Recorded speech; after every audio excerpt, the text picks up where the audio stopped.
Hey, I'm Lyle with Tahoe Expedition Academy. We are here at the Incline Village Library exploring media new and old.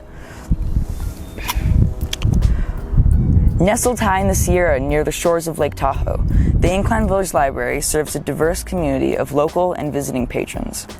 This modern-looking 10,600 square foot facility includes reading and study areas, a community reading room, murals and sculptures, outdoor patios, a discovery garden, and a young people's library with games, puzzles, toys, and computers designed for education and fun. The library is a place to study, relax, or simply to read in peace. The library has the goal of uniting the community of Washoe County through education and literacy. Their mission is to connect people with information, ideas, and experiences to support an enriched and engaged community, one person at a time. There are more than just books at this library, and representation of Indigenous people is becoming more of a pillar here, connecting the area with its original residents. Here to talk about this with us is Ben Rupert. Ben Rupert is a member of the Washoe and Duck Valley Indian Reservation Shoshone-Paiute tribe. The Incline Library was very unique because not only did we build an indoor, what we call Gallus Dungle, which is the indoor Washoe shelter, winter shelter. We built the indoor facility, but we also got to work with the artists. The artists, we were able to capture different stories. We're over here at Emerald Bay right now, and we have a very significant story about the bird ung. And if you look in the clouds at the library, you'll see that the actual bird ung is in the cloud formation there. And then we talked about how do we welcome people. Hungamaheji, which means welcome in our language, is also painted into the mural that you have there. And then the other thing is we have Cave Rock, which is known as Da-ow-ga, which is the heart and soul of the spirituality for the Wa-She-Shu people. That is an area that we respected, and nowadays you have a tunnel that goes right through the middle. Even our very spiritual people, very most significant shamans that we had in the area, there are only very few of them were even allowed to go to the top of Da-ow-ga. And my great-grandfather Henry Moses Rupert, this was his spiritual site. So it comes to you in dreams to be able to call upon his energy for healing and for spirituality. And that was where he went to, is the very tip top of Da-ow-ga.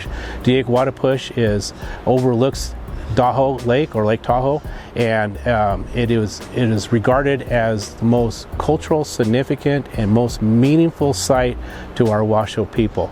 It overlooks the area, and this is the water that is so sacred to our people that feeds the Great Basin.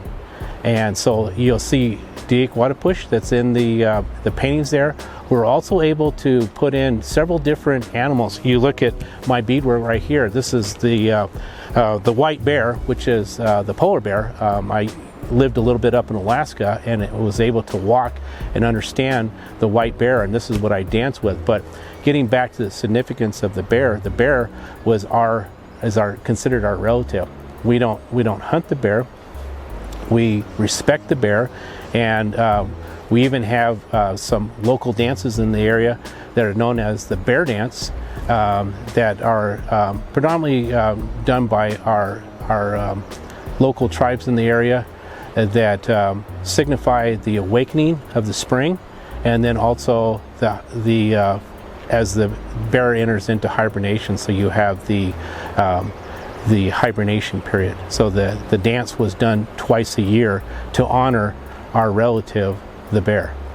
And so you'll see pictures of the bear over at the library. You'll see other animals such as the rabbit. The rabbit was very significant to us because this is what provided not only a food source for us, but also provided our blankets that we were able to, when the winters were so harsh in this area around here, not only up here at Tahoe, but also down in the valley floors. You had extreme temperature over there, and the way we were able to survive the winters is being able to use the pelt of the rabbit to make our rabbit blankets. And then you see other animals that are in the area that are in the paintings over there.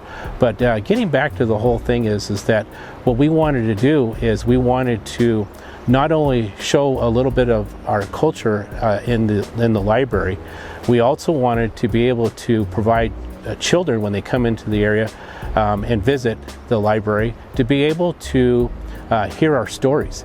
And we have several different stories, and a lot of our stories for our children were to keep them at bay, to keep them from going into this big body of water, to keep them out of the water, to keep them when it got near dark time, to say, hey, you don't need to be playing out here next to this water. We didn't want to see our children get harmed out there, so we had these stories, and a lot of these stories are generated to keep children at bay, to keep them so that they know that they're a giant bird in the area that can pick you up, that there are water babies in the area that can pick you up and take you into the water, and that they sing at you and try to lure you into the water. These are all the different stories that have been passed over years and years, and that is one of the intent of the display at the Incline Library, is not only to show our culture but also to be able to have children's stories there. These children's stories we plan to have utilizing the QR codes. That's the modern day of what artificial intelligence, smart tourism. We plan to use QR codes to be able to have our stories that are told by one of our elders or a few of our elders to tell these stories, and that way you can come in and read the book. You can also listen to it,